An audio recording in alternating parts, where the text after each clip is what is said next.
Hemos seguido ya por mucho tiempo un largo discurso que nuestro Señor Jesucristo está dando a esos judíos que participaron y se saciaron en el milagro de la multiplicación de los panes y de los peces. Y ahora este discurso está en su punto cumbre, hermanos. Y nuestro Señor Jesucristo está a punto de enunciar uno de los más grandes misterios evangélicos, escondidos desde las edades y los tiempos. Acompáñenme, por favor, a leer la enunciación de este misterio en Juan capítulo 6. Vamos a leer a partir del versículo 51 al 59. Juan capítulo 6, versículos 51 al 59.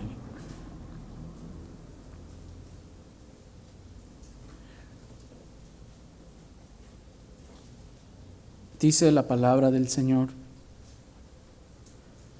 Yo soy el pan vivo que descendió del cielo. Si alguno comiere de este pan, vivirá para siempre. Y el pan que yo daré es mi carne, la cual yo daré por la vida del mundo. Entonces los judíos contendían entre sí diciendo: ¿Cómo puede éste darnos a comer su carne?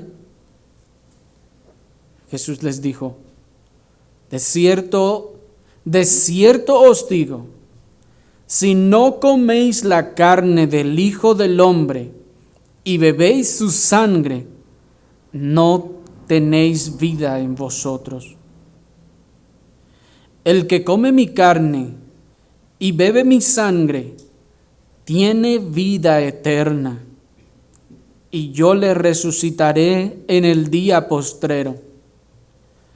Porque mi carne es verdadera comida y mi sangre es verdadera bebida. El que come mi carne y bebe mi sangre, en mí permanece y yo en él. Como me envió el Padre viviente y yo vivo por el Padre, asimismo el que me come, él también vivirá por mí. Este es el pan que descendió del cielo, no como vuestros padres comieron el maná y murieron. El que come de este pan vivirá eternamente. Estas cosas dijo en la sinagoga, enseñando en Capernaum. Hasta ahí.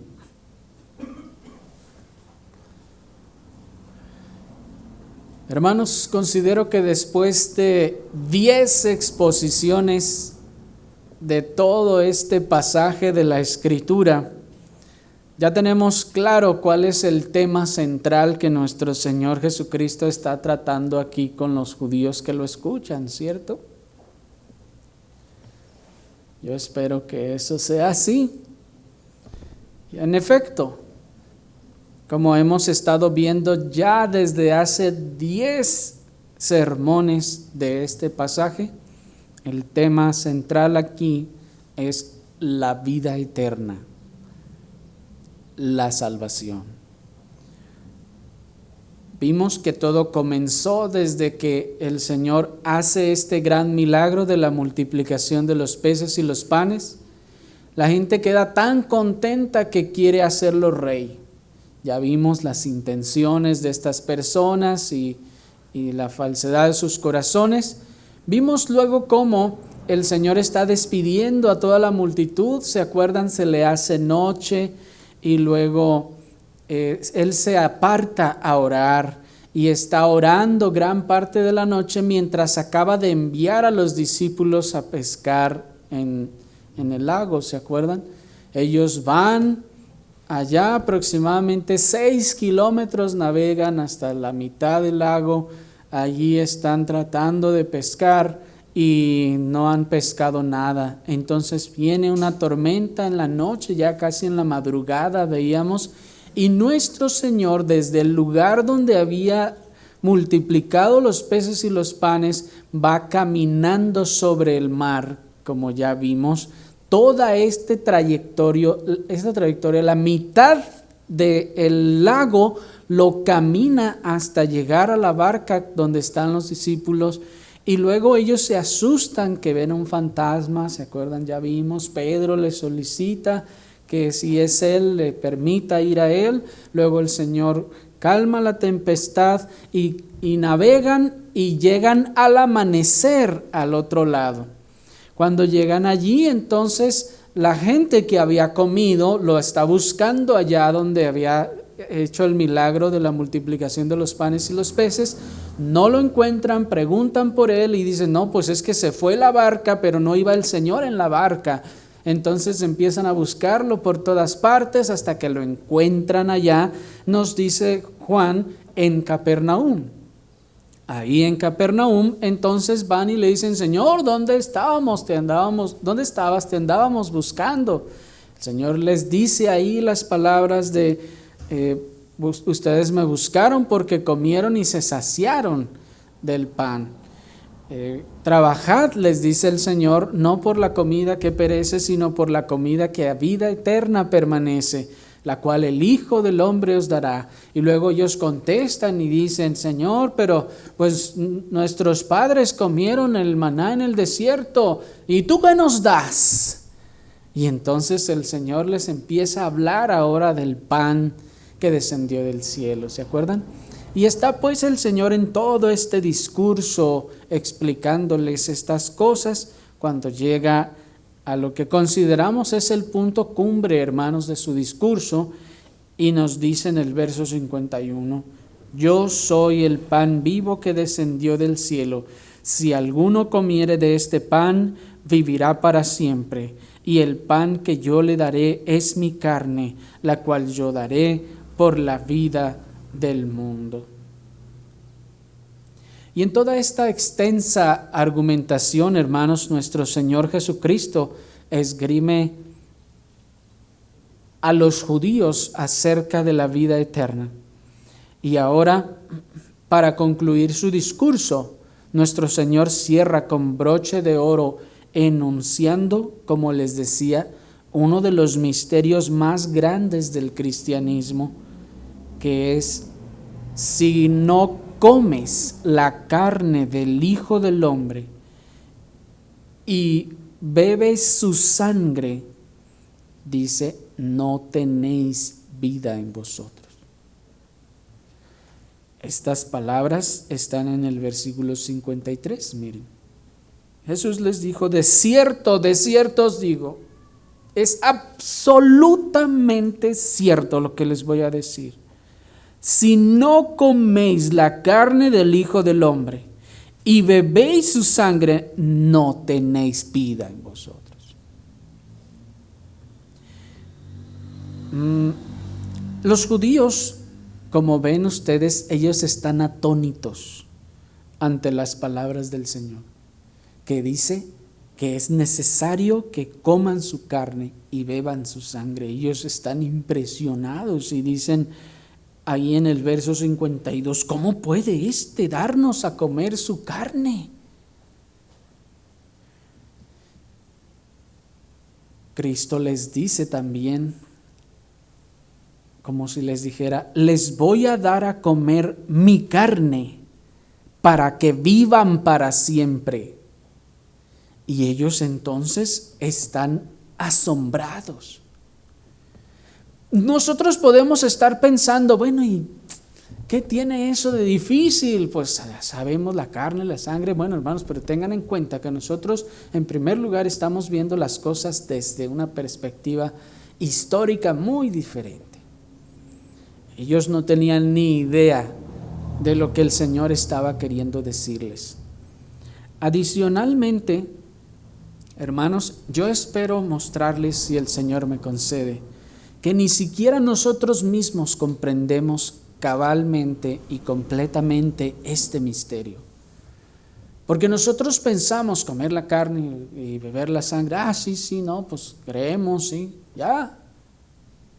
Pero hermanos, eso solo es la superficie de todo este tan grande misterio.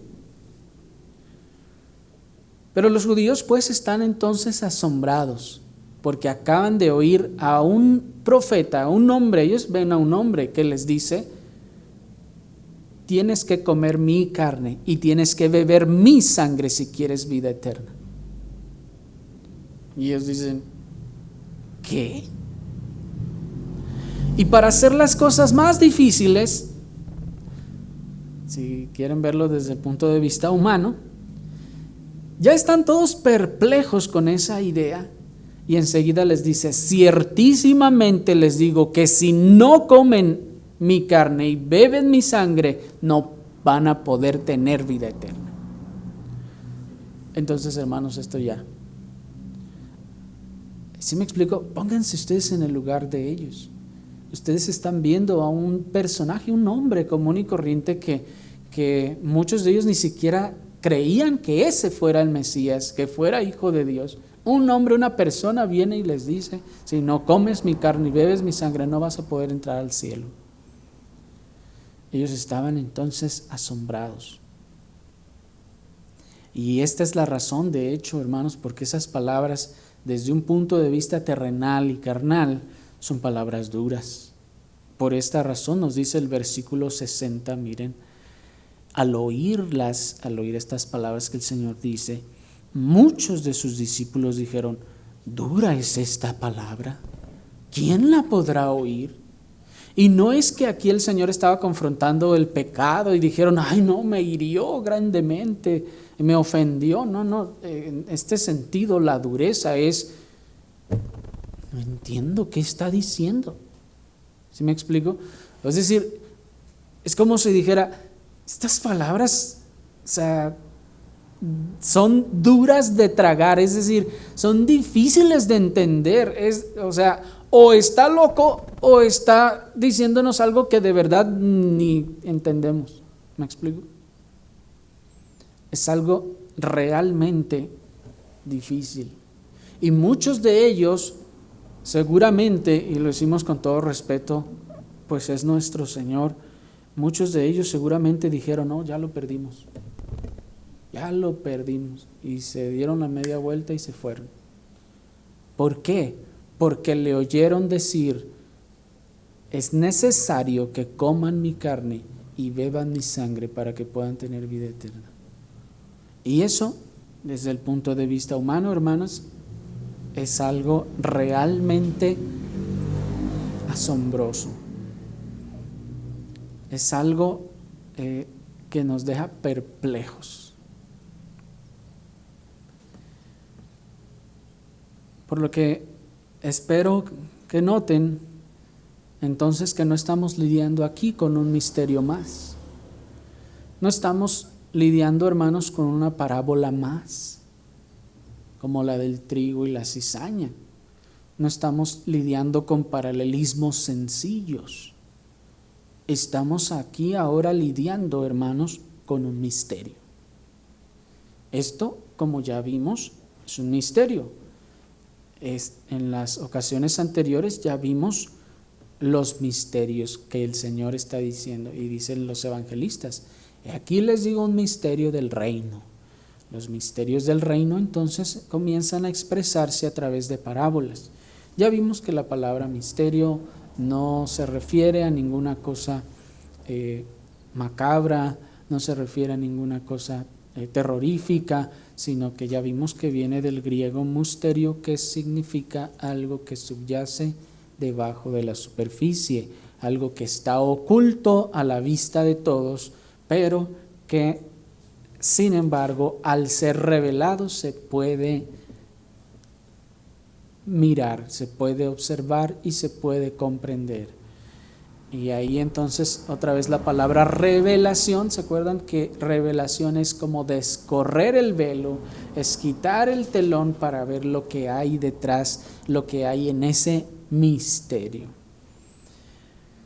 Entonces, hermanos, estamos pues ante un gran misterio, pero con la gracia del Señor y auxiliándonos de lo que ya hemos visto previamente en los versículos anteriores, trataremos de exponerlo de la mejor manera que el Señor nos permita y hasta donde lo hemos podido comprender, sin que esto signifique, hermanos, que todo lo que digamos o todo lo que ustedes escuchen hoy es todo el misterio o todo lo que el misterio significa, sino más bien lo que alcanzamos a comprender de este misterio. ¿Sí me explico?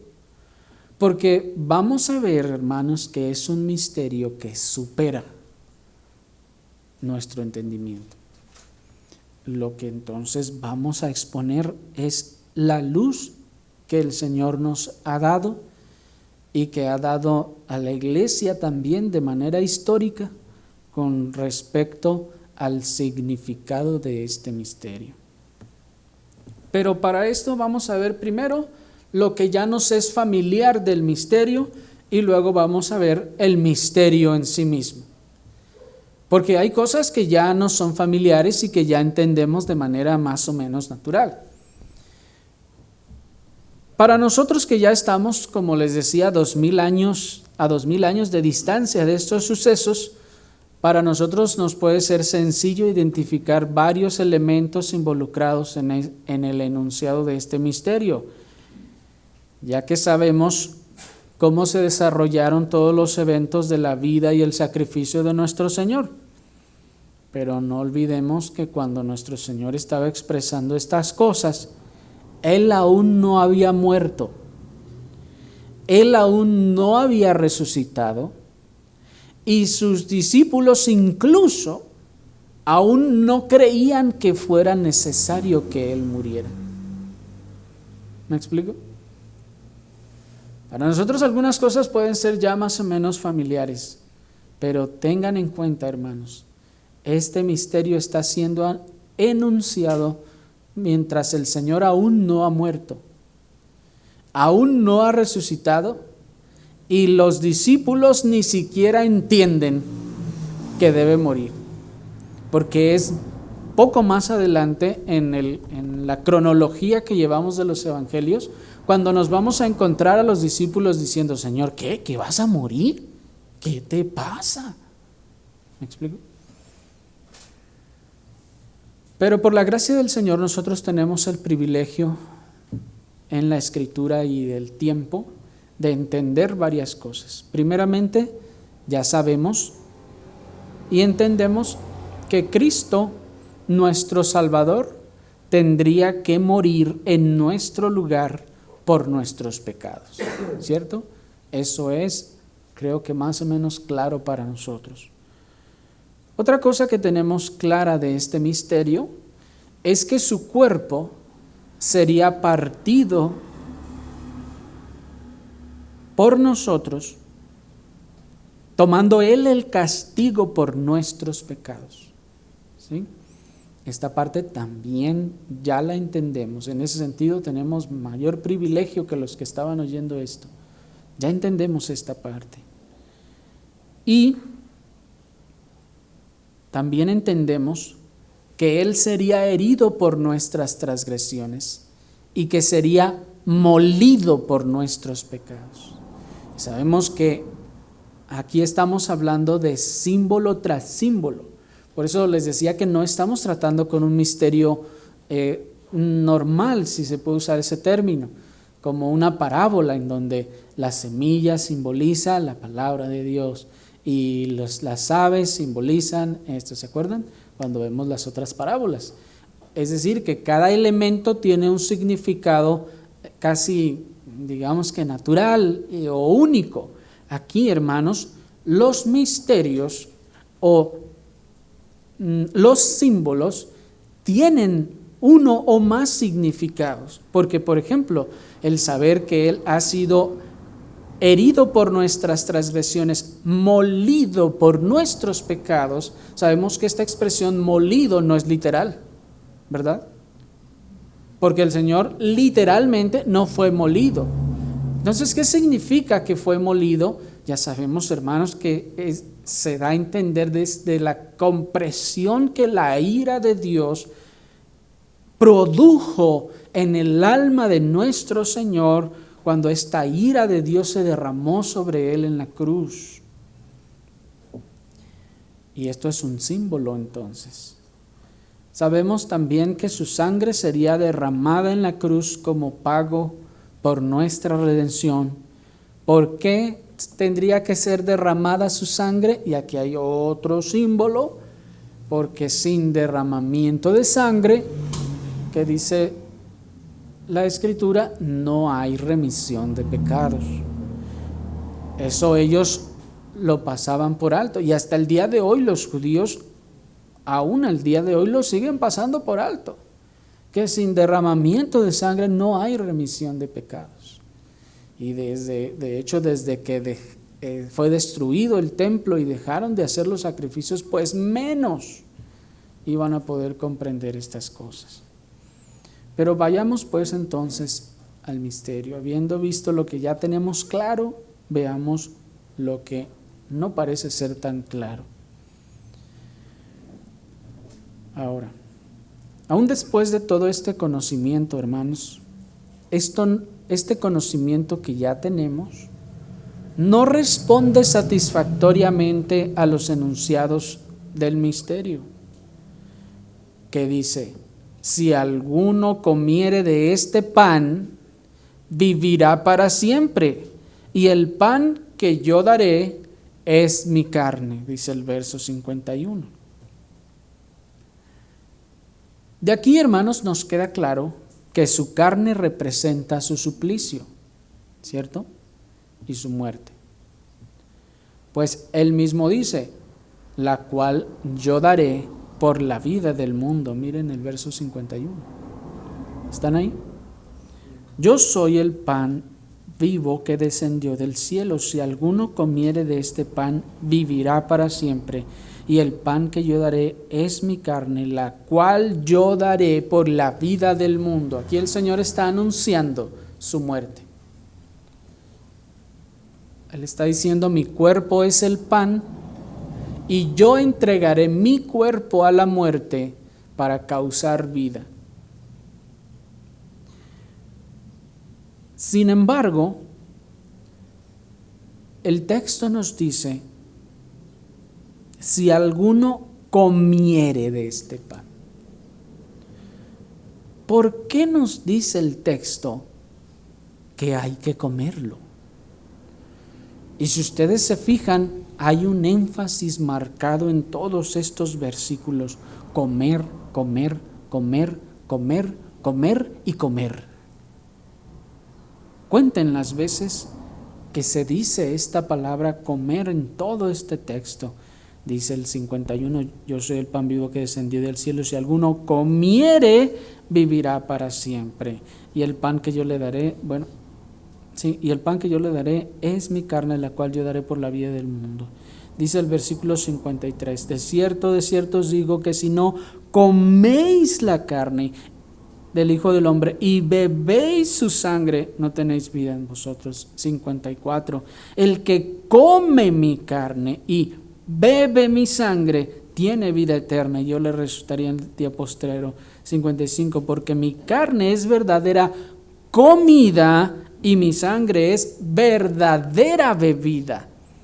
56: el que come otra vez mi carne y bebe mi sangre, en mí permanece y yo en él, como me envió el Padre viviente y yo vivo por él. Asimismo, el que me come, él también vivirá por mí. Este es el pan que descendió del cielo, no como vuestros padres comieron el maná y murieron. El que come este pan vivirá eternamente. ¿Los contaron? Esto debe de decirnos mucho, porque normalmente leemos esto y decimos, no, sí, es que eso significa que Él iba a morir para que nosotros tuviéramos vida.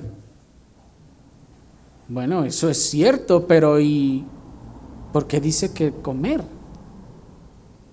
¿Qué es comer? ¿O qué significa comer? Es decir, aquí la palabra comer ha sido hecha a un lado en muchos lugares y por mucho tiempo para evitar el problema que esto signifique. Y nos limitamos a pensar y decir, no, pues es que comer su sangre, comer su carne, beber su sangre, pues es creer en su sacrificio. Y pues ya eso nos da vida. Bueno, en esencia, en términos generales, sí. Pero ¿por qué lo tengo que comer? Y si lo tengo que comer, ¿cómo lo tengo que comer? Si notan ustedes, entonces el énfasis es determinante. Comer, comer, comer y beber. Nuestro Señor, pues aquí hace un énfasis y dice, si no comes la carne y bebes la sangre, nunca podrás tener vida eterna. Y aquí nuestro Señor no es que busca complicar las cosas para los ya confundidos judíos que lo estaban escuchando, sino más bien, hermanos, el Señor estaba buscando conducirlos a un profundo interés del cuestionamiento. ¿Qué será entonces comer la carne y beber la sangre del Hijo del Hombre? Porque cuando leemos el verso 52 y vemos a los judíos bien confundidos y atónitos y dicen, ¿cómo puede darnos a comer su sangre? Y parece que el Señor les da todavía otro enunciado todavía más confuso y les dice, ¿no lo entienden? Pues entonces les digo, peor, pues si no lo comen no van a tener vida eterna. ¿Qué estaba haciendo el Señor? ¿Quisiera confundirlos más? No, hermanos, en ninguna manera. Más bien, nuestro Señor estaba buscando que ellos, al oír constantemente esto, comer, comer, comer, comer, ellos dijeran, entonces esto de comer debe ser importante. Pues no creo que signifique evidentemente que nos lo comamos a Él, pero entonces, ¿qué significa? ¿Me explico? El Señor entonces estaba queriendo llevarnos a que nosotros nos preguntáramos, ¿y qué es comer entonces?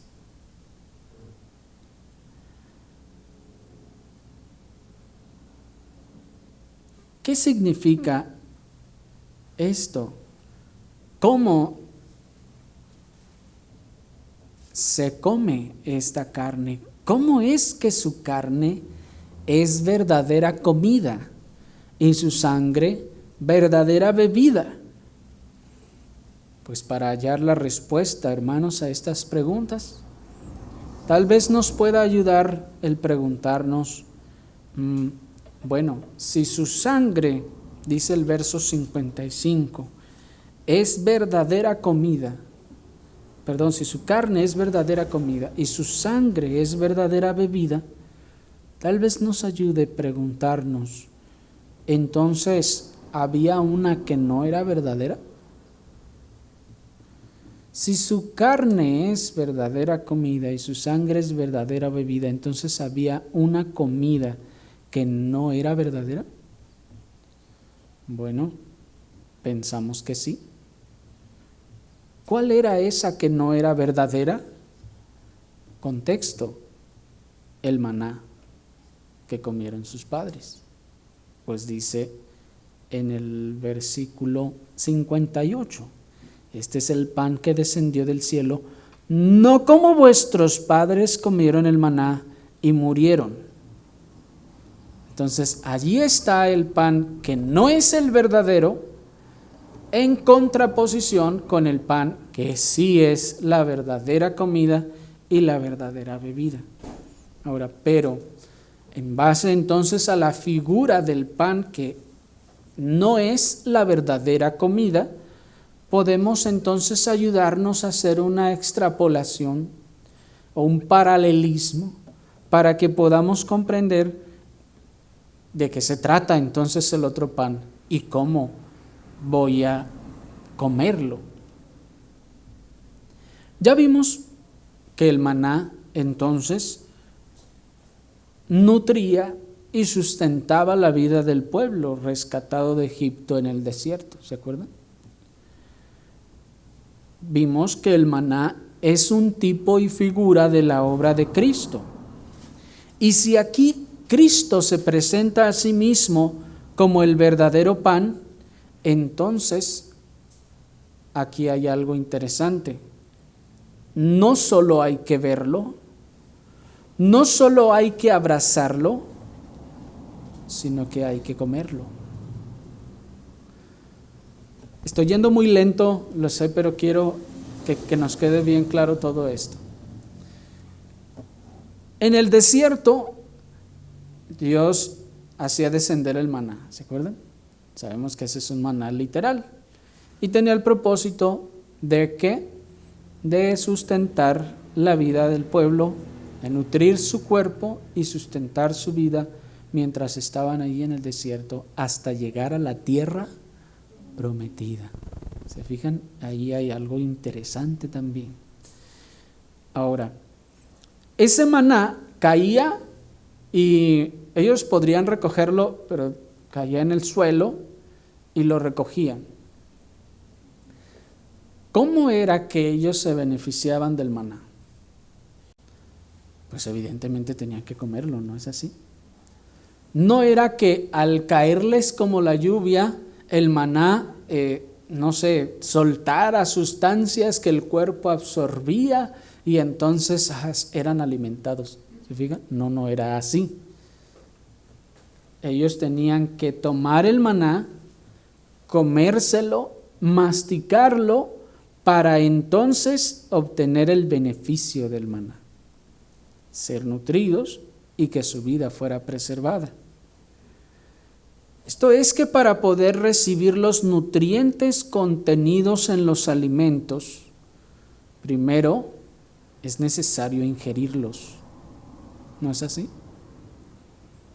Para poder recibir los nutrientes contenidos en los alimentos es necesario ingerirlos. Todos estos símbolos, hermanos, pueden parecer muy obvios para nosotros, pero creo que es en la obviedad en donde nos hemos perdido del significado profundo de este misterio. Les puede sonar muy obvio que les digo, es que hay que comerlo, ¿verdad? Y ustedes, sí, es obvio, claro.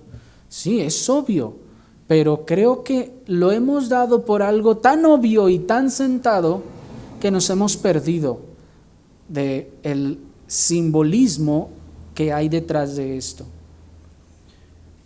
No era o no es, perdónenme que lo vuelva a insistir, no es que yo veo el plato de comida y al mirarlo, ¿sabes? La comida se transfiere a mí y yo me beneficio de los nutrientes de la comida, ¿verdad que no? Tengo que tomarlo, llevarlo a la boca y tengo que masticarlo y tengo que tragarlo. Una vez que lo trago, entonces todos los nutrientes que hay en el plato, en la comida, entonces son absorbidos por mi organismo, tal vez separados, no lo sé, y mi organismo los absorbe. Ahora, noten aquí que Cristo entonces se presenta como el pan. Ojo, Él no se presenta como el sol. No dice, yo soy el sol de vida, de cuyos rayos entonces ustedes se pueden beneficiar, porque eso pasa con el sol, ¿no? ¿El sol hay que comérnoslo?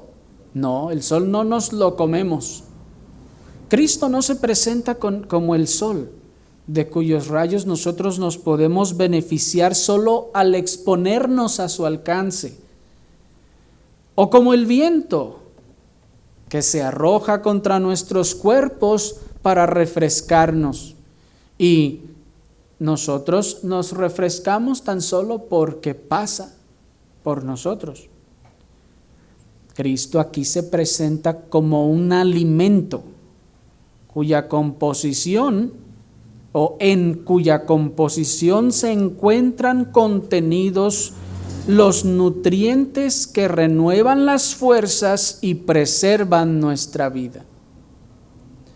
Todas estas cosas, hermanos, luego van a cobrar sentido, y sobre todo en el próximo domingo, que veamos cómo todo esto es representado efectivamente en la cena del Señor.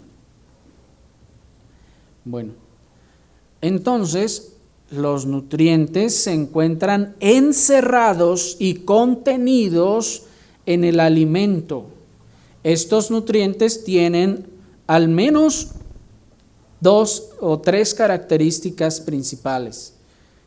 1, renueva nuestras fuerzas. ¿Sí? Cuando comemos, lo primero que obtenemos de beneficio es que renueva nuestras fuerzas. Lo segundo es que revitalizan o fortalecen nuestra constitución y, en tercero, preservan nuestra vida. El Señor dice, pues, mi obra vicaria y redentora no es universalista, dice el Señor. No es solo que tienes que saberla y ya. No es solo que tienes que aceptarla y ya. No, dice el Señor. Si Él es el pan de vida, su cuerpo, al ser partido por nosotros, simboliza su sacrificio en la cruz, el Señor está diciendo, mi sacrificio en la cruz no es como la luz del sol, que a cualquiera que le llegue esa luz le va a beneficiar. No, sino es pan. Es como una comida que es necesario comerse. De hecho, la postura universalista de la salvación es esa que sostiene que Cristo ya murió. Y como ya murió y su sacrificio es infinito, es decir, la dignidad y el valor de su sacrificio es infinito, entonces, y que alcanza para salvar a todos los seres humanos de toda la historia que han existido y existirán jamás, entonces se dice, pues entonces ya pagó, ya no hay nada que hacer, ya nomás míralo y ya, eres salvo. ¿Me explico? Pero el Señor está diciendo entonces que ya que Él es un pan, su obra redentora entonces no es solo que hay que aceptarla en el corazón y ya. No es solo que hay que levantar la mano y decir yo la acepto y ya. No es que solo hay que ir a la iglesia y ya, sino que tienes que comerla, tienes que beberla para que produzca vida eterna en ti. ¿Sí me están siguiendo? Así que esa obra entonces no va a producir su función, su trabajo solo con mirarla, así como cuando se ve la comida y yo la puedo ver allí, pero si no me la como, entonces yo me voy a morir igual. Así dice el Señor, mi obra, mi sacrificio, mi obra redentora, no es solo que la mires y ya con que la mires, entonces tú vienes a ser salvo, ya con que tú digas, mira, ahí está crucificado, sí, te acepto, Señor. Y entonces ya, pum, ¿me explico? No, es necesario comerla. Otra vez, esto puede sonar muy obvio y repetitivo, pero es indispensable, hermanos, que caigamos a la conciencia de que es indiscutiblemente necesario que te comas el alimento a fin de recibir los beneficios de él. Esto es así porque los beneficios de estos alimentos están encerrados en el alimento hasta que no sean liberados por el partimiento y la molienda del alimento, y que al engullirlo nuestro sistema digestivo absorba los nutrientes que fueron liberados cuando lo comimos y fue partido. En este proceso, la sustancia útil para nosotros, por ejemplo, de esa manzana, se integra en nuestro cuerpo y se hace parte motora y revitalizadora de nuestro organismo. ¿Me expliqué? La manzana tiene sus nutrientes.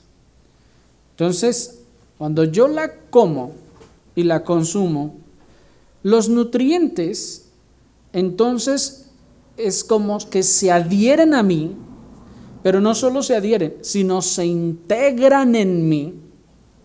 Y al integrarse en mí, entonces estos se convierten en la parte motora, o es decir, que me da el movimiento y revitalizadora de nuestro organismo. Sin los nutrientes que estaban en la manzana, yo entonces empiezo a secarme, digamos así, hasta morir. Mi cuerpo, que necesita los nutrientes, empieza a flaquear hasta caer muerto. Entonces, ¿de dónde viene la energía y la fuerza motriz de mi cuerpo? Viene del alimento que me comí. ¿Me explico? Pero para que esto ocurra, los nutrientes de ese alimento tienen que integrarse en mi cuerpo. Por eso insistía al principio, no solo con verlo, entonces se integran en mi cuerpo, no. Tengo que comerlo para que se integre en mi cuerpo. El alimento entonces se vuelve parte activa de nosotros. Puede sonar un poco filosófico, pero considérenlo. El alimento entonces se vuelve una parte activa de nosotros. Por eso nuestro Señor Jesucristo expresa también en el versículo 56, el que come mi carne y bebe mi sangre, en mí permanece y yo en él. Noten entonces que Cristo como pan dice que si es consumido, entonces dice, el que come mi carne y bebe mi sangre, en mí permanece y yo en él. Esto es que ocurre al comer a Cristo, ocurre una integración mutua. De la manera que el maná producía y todo alimento produce, se integra al cuerpo para revitalizarlo y sostenerle la vida. Cristo entonces ha de integrarse. No solo los beneficios del sacrificio de Cristo, sino el cuerpo de Cristo ha de integrarse en nuestro ser para dar y producir la vida. ¿Sí me explico? De manera que al principio decíamos que el Señor ha venido hablando de vida eterna, vida eterna, vida eterna y salvación. ¿Cómo viene la vida eterna? El Señor lanza un rayo y dice, ya tienes la vida eterna. ¿No? ¿Qué es la vida eterna entonces? Es un ente que se nos envía para que vivamos. ¿Qué es la vida eterna? En ese sentido, es un algo que Dios da. No, dice nuestro texto, el que come mi carne y bebe mi sangre, en mí permanece y yo en él.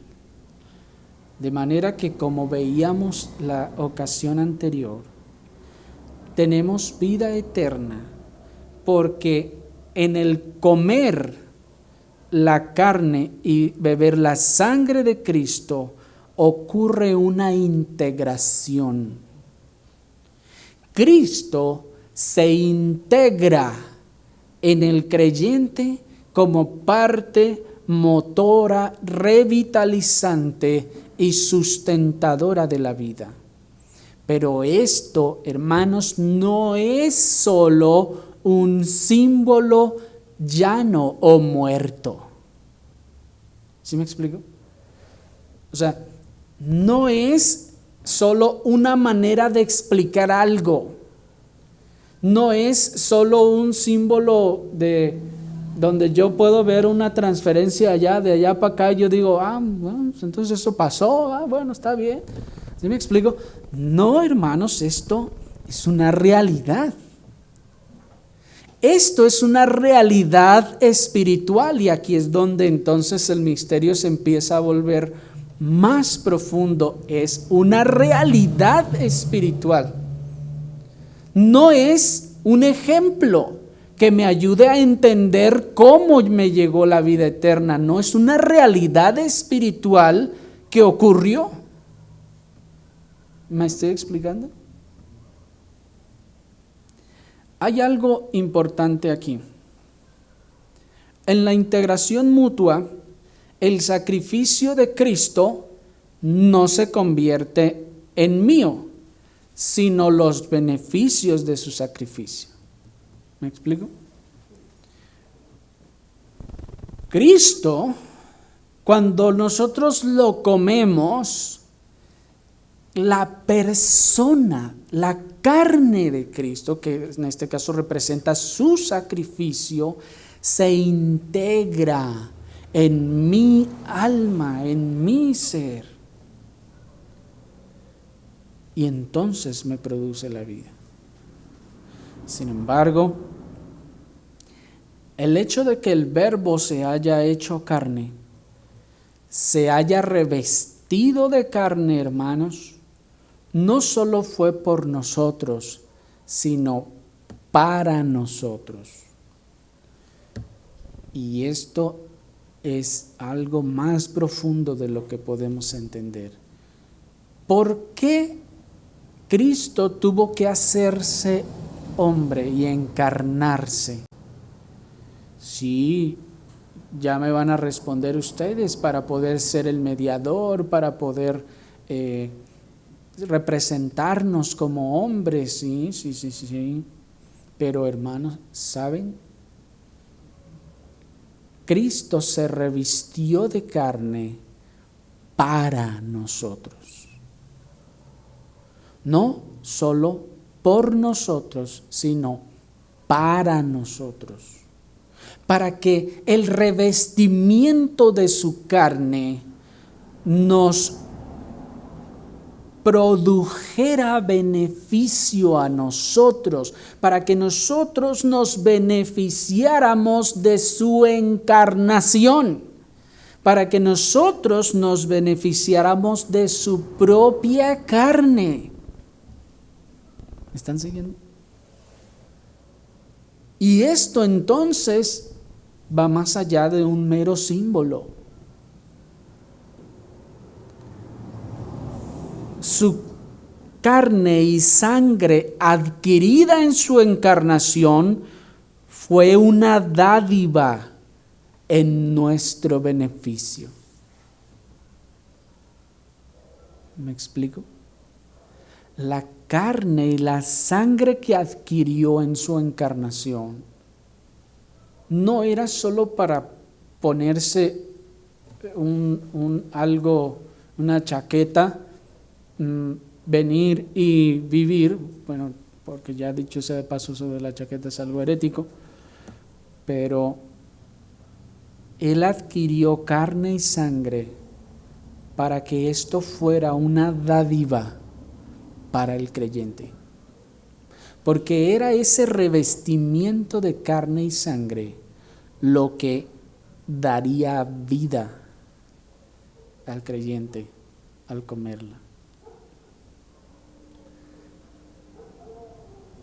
Dice Calvino en este sentido: después de haber participado de nuestra mortalidad humana, nos hace ahora partícipes de su inmortalidad divina. Porque el beneficio de su carne, de comer su carne, no solo está en la muerte, sino también en la vida. ¿Sí? Porque su cuerpo fue partido por nosotros y murió. Ciertamente murió. Médicamente murió, pero también resucitó. Al comer nosotros su carne, si Él no hubiera resucitado, estamos comiendo una carne que entonces, después de haber recibido un poco, como el alimento normal, de un poco de su beneficio, se acaba ese beneficio y nos quedamos muertos otra vez de hambre. ¿Me explico? Pero la razón por la que al comer esta carne tendremos vida eterna es porque esta carne primero murió, pero también resucitó. Y el regalo de su carne, de su encarnación, no solo es en muerte, sino también en resurrección. ¿Me explico? Porque, otra vez, si no hubiera resucitado, entonces, ¿cómo tendríamos vida permanente en nosotros? Y es el hecho de que Él ha resucitado con un cuerpo incorruptible, que nosotros, al haber comido de Él, tendremos un cuerpo incorruptible a la manera de Él.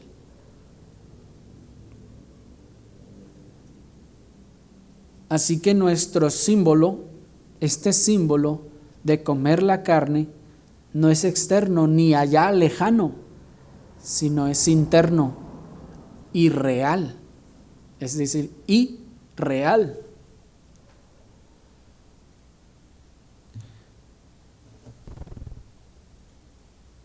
Por tanto, hermanos, esta es una realidad espiritual. No es un ejemplo para que nosotros, un ejemplo de allá, para que nosotros entendamos lo que pasó acá. ¿Sí me explico? No, sino que esto es una realidad en nuestra alma. Cristo se ha unido a nosotros, con nosotros, se ha hecho parte de nuestra alma, de nuestra constitución, para producir vida. Por eso dice el verso 57, miren, como me envió el Padre viviente, miren, aquí quien tiene el atributo de la vida, el Padre, ¿se fijan? Como me envió el Padre viviente y yo vivo, ¿cómo dice? Por el Padre, hermanos. Esto también es teología profunda. Yo vivo por la vida del Padre. Asimismo, el que me come, también, ¿qué dice? Vivirá por mí. Ahora, ¿qué pasó en la Trinidad? El Padre le dio vida al Hijo y le pasó vida y entonces ya el Hijo vive solo. No, eso es una total herejía. Sabemos que la Trinidad comparte una sola sustancia. Cristo es uno en sustancia con el Padre. Y noten que el Señor dice: asimismo, el que me come a mí, entonces es como si se hace una sustancia constancia conmigo. Por eso entonces vive y vivirá. ¿Están siguiendo?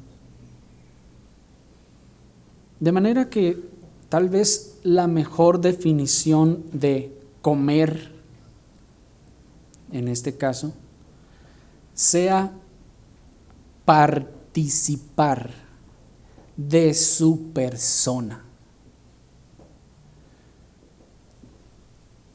Ser integrado con su persona o en su persona y participar de todos los beneficios que de su persona se derivan, así como lo vimos del alimento material.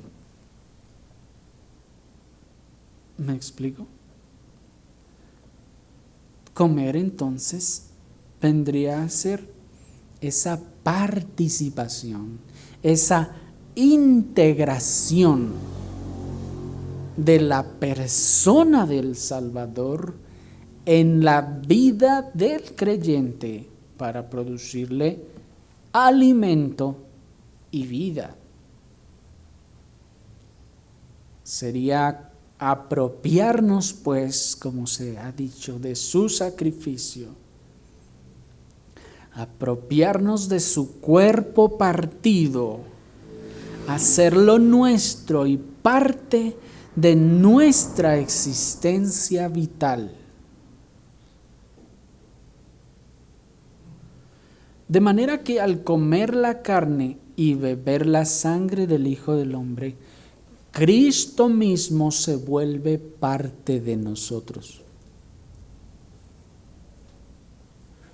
Sus beneficios espirituales nos nutren, dando revitalización y vigor a nuestro ser espiritual, así como infundir vida y vida eterna en nuestra alma. Así pues, hermanos, esto es expresado en la Escritura de otras formas también, pero es como el Espíritu Santo. El apóstol Pablo dice: ¿no sabéis que vosotros sois templo del Espíritu Santo? Y que el Espíritu Santo, ¿qué dice? Habita en vosotros.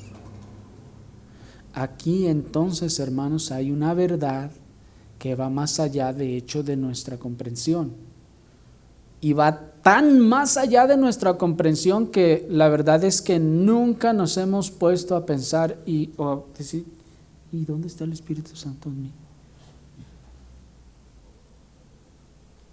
¿Me explico? Por eso se llama misterio. ¿Me explico? Porque es una realidad, pero que es algo realmente que no es sencillo de comprender o de dilucidar en toda su extensión. Cristo, entonces, en el creyente que ha nacido de nuevo, es Cristo el que le infunde la vida. ¿Y cómo le infunde la vida? Metiéndose Cristo al creyente, es decir, introduciéndose Él en el creyente para que Él le produzca la vida y sustento al alma del creyente. Todo esto evidentemente en un sentido espiritual. ¿Me explico? Su carne y su sangre representan el alimento espiritual. Se integra a nosotros para producir la vida. Este es el gran y asombroso misterio que ahora nos ha sido revelado en el Evangelio, como dijo el apóstol Pablo en Colosenses 1, 26 y 27. El misterio, dice el apóstol, el misterio que había estado oculto desde los siglos y edades, pero que ahora nos ha sido manifestado a sus santos, a quienes Dios quiso dar a conocer las riquezas de la gloria de este misterio entre los gentiles, que es Cristo en vosotros. Ahí está el misterio. Cristo en vosotros. Y luego dice, la esperanza de gloria. ¿Por qué hay esperanza de gloria? ¿Por una promesa hecha de allá hasta acá? No, porque Cristo está integrado en el cristiano. Esto es lo que en teología se conoce como la unión mística con Cristo. Nos hacemos parte del cuerpo de Cristo y Cristo se vuelve parte de nosotros. Por eso el apóstol Pablo dijo, ¿recuerdan ustedes? Cuando habla a los corintios sobre la fornicación y les dice, ¿cómo voy a tomar los miembros del cuerpo de Cristo y unirlos con una ramera? ¿Se dan cuenta lo que está haciendo el apóstol? Y está diciendo, si Cristo, su ser, su persona fue integrado en ustedes, en su alma, ¿cómo entonces ustedes van a ir a llevar a Cristo allá con la ramera? ¿Sí me explico? Ahí es donde el apóstol dice, ¿se dan cuenta de lo incompatible que es esto?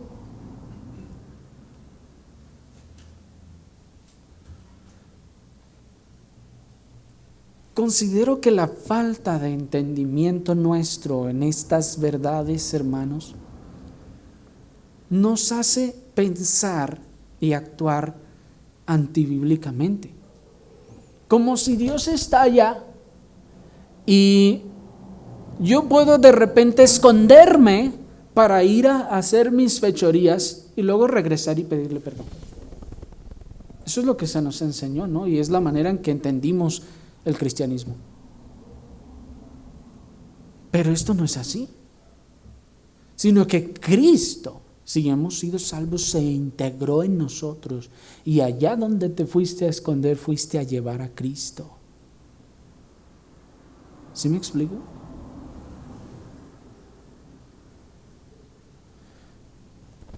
Tendemos a ver la persona y la presencia de Dios como un acto o una situación ajena a nosotros, así como vemos al Espíritu Santo, como alguien ajeno que está allá.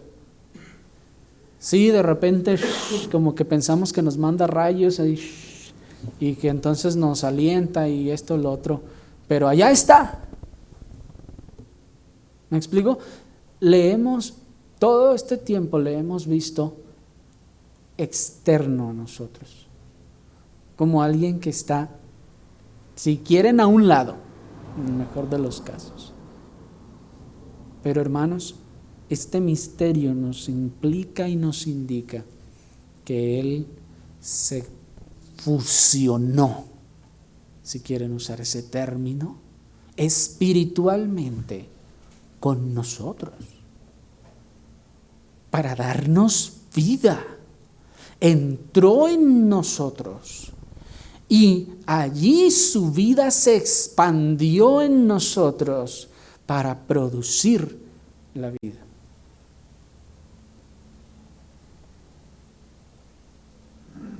Por eso, la vida no se trata de haz tu oración y acepta a Cristo y eres salvo. ¿Se dan cuenta entonces que completamente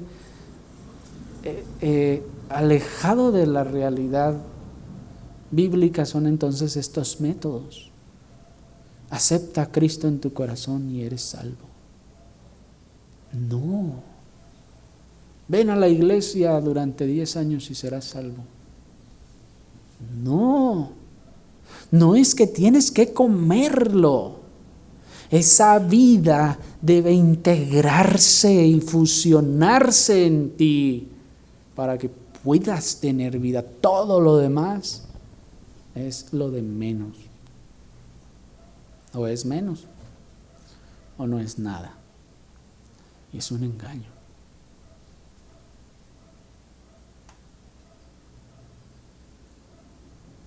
De manera pues, hermanos, que Cristo, si ustedes son creyentes genuinos, Cristo se ha integrado en ustedes para producir esa vida, porque la vida no es un don, es decir, un regalo así de que mira, acá formé el regalo y ahí te va. No, la vida es Cristo en vosotros. ¿Me explico? Que se ha integrado la vida en nosotros.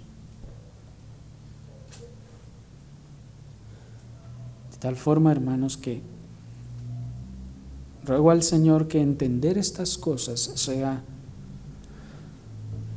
beneficioso en todas las áreas de nuestra vida, y no solo en un gozo de la participación con Cristo, de su esencia en nosotros. Por eso la Escritura dice, y ustedes van a empezar a entender por qué en muchas partes en la Escritura dice que es Cristo el que obedece en nosotros. Es Cristo en nosotros porque Él se ha integrado en esa unión mística con nosotros.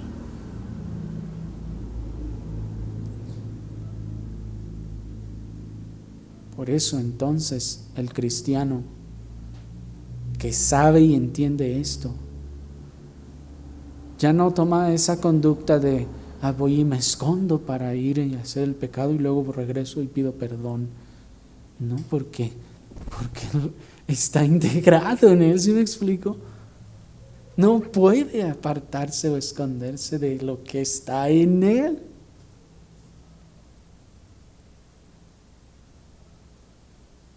El Señor bendiga su palabra en nuestros corazones. Oremos, hermanos, al Señor.